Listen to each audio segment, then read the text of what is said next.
மக்களே வணக்கம் மக்களே. மக்களே, இன்னைக்கு 26 12வது மாதம் 2024 மத்தியானம் 1 மணி இருக்கும்.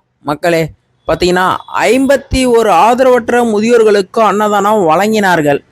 ஒரு 20 பேருக்கு ஈதல் பசி தீர்ப்பும் அறக்கட்டளைலேருந்து இந்த அன்னதானம் வழங்கப்பட்டது. மொத்தம் 70 பேருக்கு வழங்கப்பட்டது.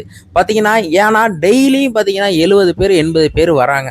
அவங்களுக்கு ஆதரவற்ற முதியோர்கள் ஈதல் பசி தீர்ப்பும் அறக்கட்டளை 365 நாளும் இந்த அன்னதானம் வழங்கப்படுகிறது.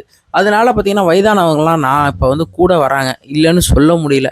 தயவுசெய்து சப்போர்ட் பண்ணுங்க மக்களே, உங்களால் முடிஞ்சது சப்போர்ட் பண்ணுங்க. இன்னைக்கு அதில் 51 பேருக்கு யார் அன்னதானம் வழங்கியிருக்காங்க பார்த்தீங்கன்னா காக்கா கோட்டூர் ஜி சிவப்பிரியன் தம்பியோட பர்த்டேக்கு தான் பார்த்தீங்கன்னா இன்னைக்கு அவங்க குடும்பத்தோட இன்னைக்கு அவங்க பையனோட பர்த்டேயை சந்தோஷமாக அவங்க கையாலே அன்னதானம் வழங்கி இன்னைக்கு சந்தோஷமாக கொண்டாடினாங்க.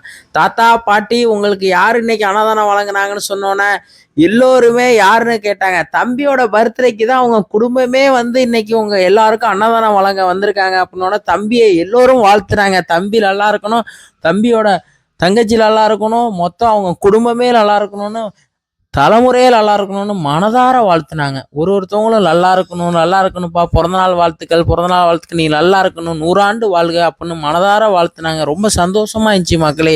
அதோட முதியோர்களுக்கெல்லாம் திருப்தியான சாப்பாடு வடை பாயசத்தோட வழங்கினாங்க. அவங்க பையனோட பர்த்டேயை எவ்வளோ சந்தோஷமா கொண்டாடி இருக்காங்க, பார்க்கறதுக்கே அவ்வளோ சந்தோஷமா இருந்துச்சு மக்களே. பார்த்தீங்கன்னா தம்பிக்கு இன்னைக்கு 11வது பர்த்டே, 11 வயதாவது தம்பி 100 ஆண்டு வாழ்க வாழ்த்துகிறோம் மக்களே.